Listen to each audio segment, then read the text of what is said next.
Hi, everybody. Meteorologist Joe Cioffi, weather in 5 days in 5 minutes. So let's take you through the weekend and into next week. It's the dog days of August. We all know that. That means that much of the time, the nighttime and early morning hours bring in some clouds and in coastal areas and also in some of the inland valleys, you get some patchy overnight fog. That all burns off to some sunshine, and then you get some pop-up downpours and thunderstorms. That will be the story for the rest of today and to a certain extent also for Sunday. But there is going to be a bit of a change as we move through the weekend and into next week. It's the wind direction. It's been coming in from the east, which has been helping to hold temperatures down. It's going to be going to the southwest starting on Sunday and taking us through Tuesday. So that's going to boost temperatures up. And I think of those 3 day stretch of 90 plus Sunday, Monday, Tuesday. Monday will be the hottest of the 3 days, where highs will be in a range of about 90 to 95 from Northeast Virginia all the way to southern New England. So here's our satellite view today with the loop going, and you see the clouds to the south across coastal North and South Carolina, and then extending out northeast from there. That is the old stalled out frontal boundary that just continues to sit here. And we also have a weak front out to the west, moving into eastern Ohio, into northwest Pennsylvania and western New York. That front is going to weaken and fall apart. There's not going to be much with it in terms of a dry push of air behind it. And if anything, as it does that, it's going to actually help enhance the heat for the next 3 days. But there will be some thunderstorms with this, and I think those storms will likely go by well to the north and west of us. Our area is probably going to be subjected to perhaps some pop-up showers and thunderstorms. Most of you won't see any.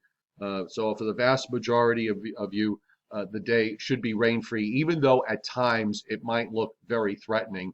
If you check the radar, it doesn't always match up with what the clouds are telling you. You could have a lot of low clouds that make it look like the sky's about to open up, and in reality, there's no real rain going on. So you'll notice the dew points here on the temperature dew point map as of 10 a.m. very high. We've got dew points all above 70 just about everywhere, even up into Massachusetts and parts of upstate New York. You head down into southern Pennsylvania and down into northeastern Virginia and Maryland. You have dew points running in the low to mid 70s. Starting to see some 80-degree readings pop up now, and that's where we're getting at least a few breaks of sun out of this. This is what it looks like on the surface map. There's your stalled frontal boundary to the south and to the east, and the front that's out to the west across Michigan and into northern Indiana that's going to be falling apart.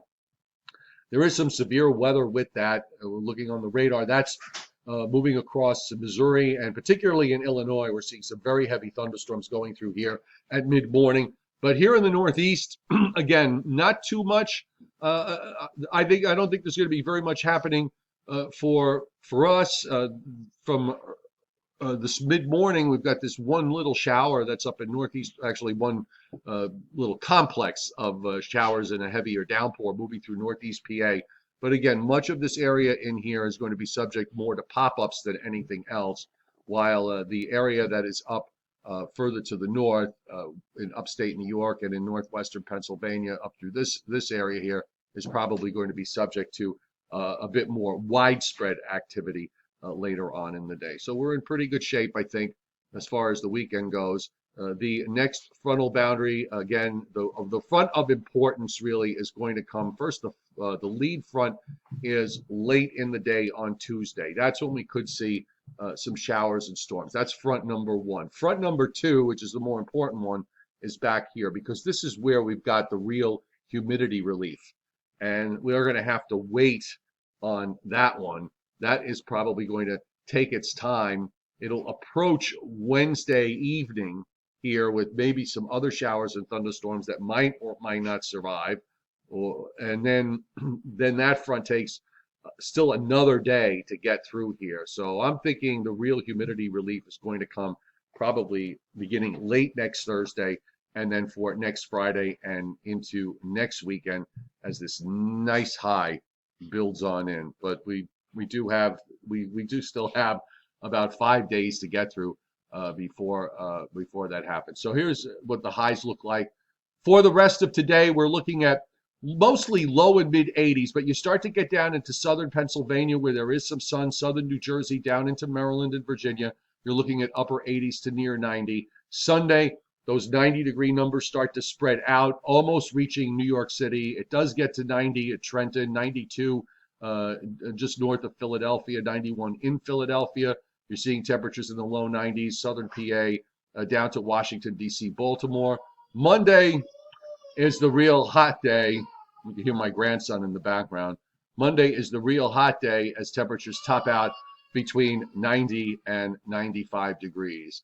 Okay, quickly, as far as the tropics are concerned, we're seeing clouds and showers in the northeastern Gulf of Mexico extending over Florida. There's weak low pressure there. The Hurricane Center only rates this as a 20% chance of developing into any kind of tropical system as it moves northeastward. The problem here is the fact that it's very close to the coast, and there's not if the frontal boundary were further offshore, there'd probably be a higher chance for a tropical depression or a tropical storm. In the meanwhile, some of the heavy rains that it'll produce in the Carolinas, in coastal Carolinas, and into southern Georgia, could produce some localized flash flooding there. All right, that's it for Weather in 5. Enjoy the weekend, folks. Make sure you get some outdoor time and be safe and travel safely. We'll see you tomorrow, right here on Weather in 5.